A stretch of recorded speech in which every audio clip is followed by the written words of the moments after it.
Welcome back to Brashedomics. I'm Ben Brashen, and when people are going through stressful times in their life, as I was talking about just a minute ago, it is oftentimes not very easy for people to kind of push through. And there's a lot of people out there who have been looking for jobs for quite some time, and I would imagine it gets harder and harder to get excited for interviews the longer you've been pursuing jobs. Kevin Daniels joins us with Northwest Resumes, specializing in the Northwest job market, and has become the choice of top executives at Microsoft, Amazon.com, Starbucks, Boeing, amongst others. Welcome back, Kevin. How are you? Thanks for having me, Ben. Yeah, my pleasure. Yeah. So, let's just kind of talk about the job market. I mean, it is improving, and Sure. high quality individuals are certainly under a lot of stress and whatnot. Especially, well, they can be chosen or not chosen, I guess. Absolutely. Let's talk. Tell us a little bit about what goes into this, because it can be really stressful, right? Trying to get a job. It absolutely can. And, it's just going to be stressful, and there's not much you can really do about that, but you can help the situation by doing a list of things that I'm going to kind of go over here that are suggestions for making it perhaps a little less stressful, or suggestions for maybe controlling that stress a bit. And it all has to do with controlling the things that you can control, which is not a revolutionary concept, but it's really, really important when it comes to interview preparation. So one of those things is an extremely obvious thing, but it's amazing the percentage of people who go in for a job interview that don't do this, and that is simply researching the company that you're going to interview for, or organization. Before the internet, it was a lot more difficult to do that. I mean, you would have to, go to the library and maybe see if you could find an article in on microfiche or something Right. 20 years ago, 25 years ago that referenced the company. But now it's incredibly easy. We have this unbelievable resource at our fingertips called the internet. And, find the first thing is very, very obvious. Find that company's website. Now, there are some companies that, amazingly enough, don't have a website.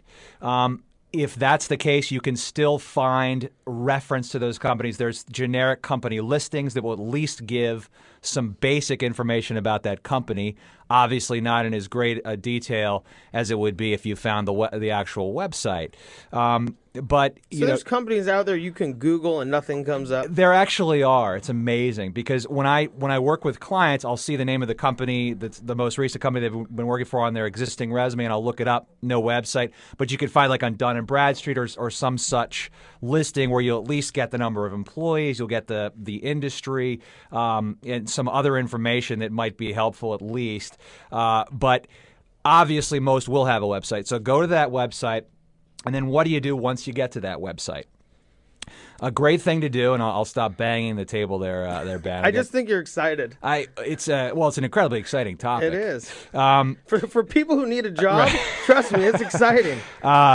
So a great thing to do is, a first thing to do is find the mission statement, the vision, and all of those things. Try to see that, first of all, is this company kind of aligned with my philosophy of how things should be done? So that's a great place to start. So get sort of a feel for the company in the best way that you can.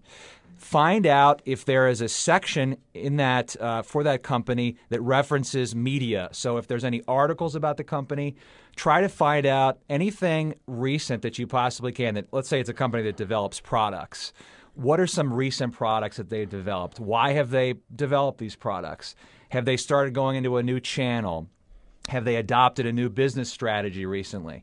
So in other words, what you're doing by doing that is potentially setting yourself up for being that person who can come in there and present yourself as a solution to the problems that they might be facing. Because let's say they just started selling one particular product. Well, it just so happens you've been working in that product or developing that product for 6 or 7 years specifically. You can say, hey, wow, I can really help you guys because I've got real insight in terms of how you can get things going with this in the marketplace. Just one random example.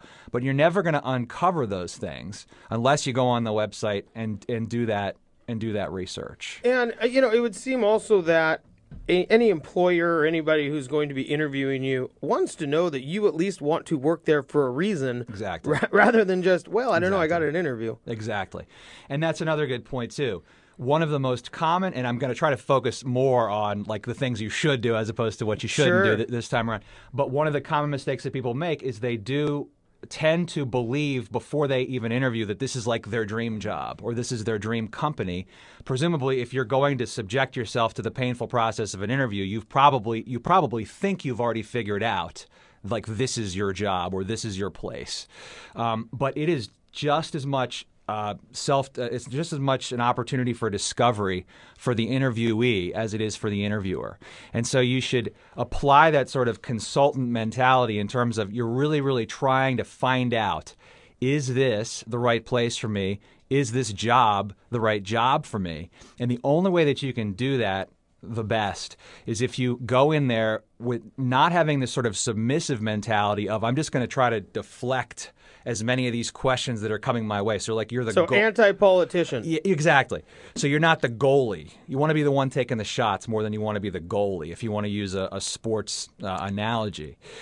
So you really want to go in there with that. That's going to really help you figure out, is it the right place for me? As opposed to just assuming that it is.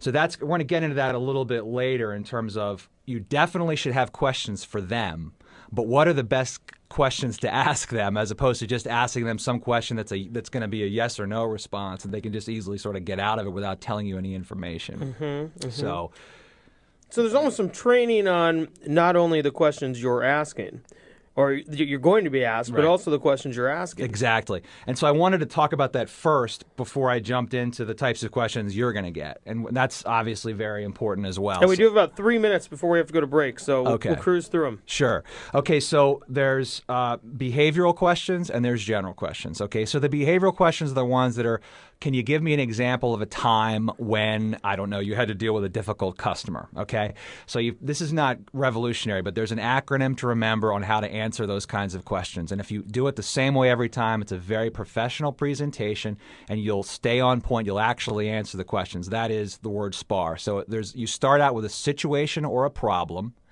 You then describe the action that you took to deal with that problem. And then the letter R in SPAR stands for the result of what your action was.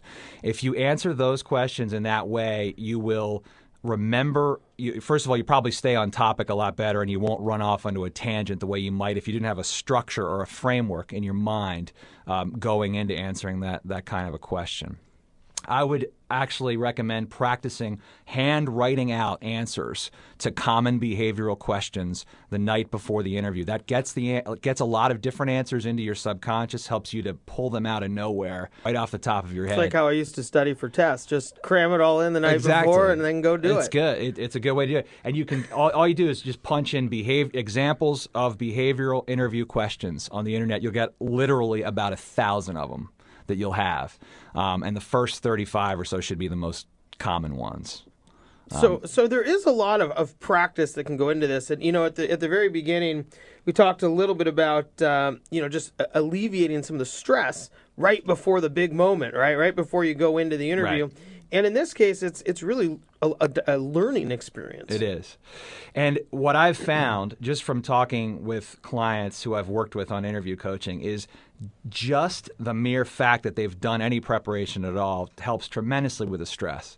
Because, most people, it's amazing to believe, but most people will just go in without any preparation and just hope things turn out.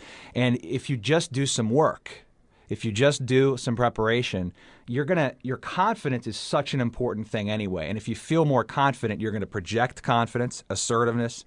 You're going to be a lot smoother, and it's just probably going to go a lot better. And we do have to go to break, but just on that confidence piece, are hiring managers very I would think they're very interested in the body language. I mean, the Absolutely. answers are probably, I think you remember 10% of what you hear or something like that. Sure.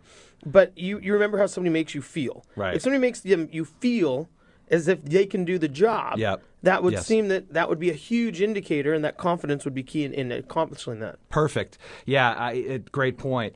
Body language important. You want to stand, you want to sit up straight as you were taught when you were an adolescent, but actually leaning slightly forward is a really good thing as opposed to leaning back. If you're leaning back, it's almost like you're a little too laid back. When you're slightly leaning forward, you seem more engaged and interested. It's a very subtle little thing, but it can make a difference. Have somebody, have a friend video you and see if you can pick up on some of your maybe some eccentricities, some nervous tics, perhaps.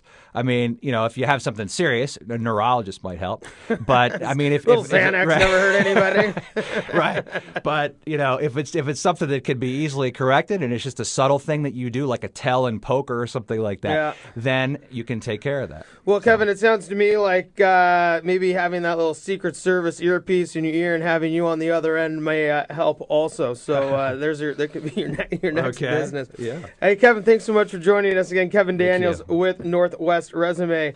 When we come back, the conversation is going to dive into real estate, and we're going to talk a little bit about why people buy and buy rentals and invest in real estate when we come back.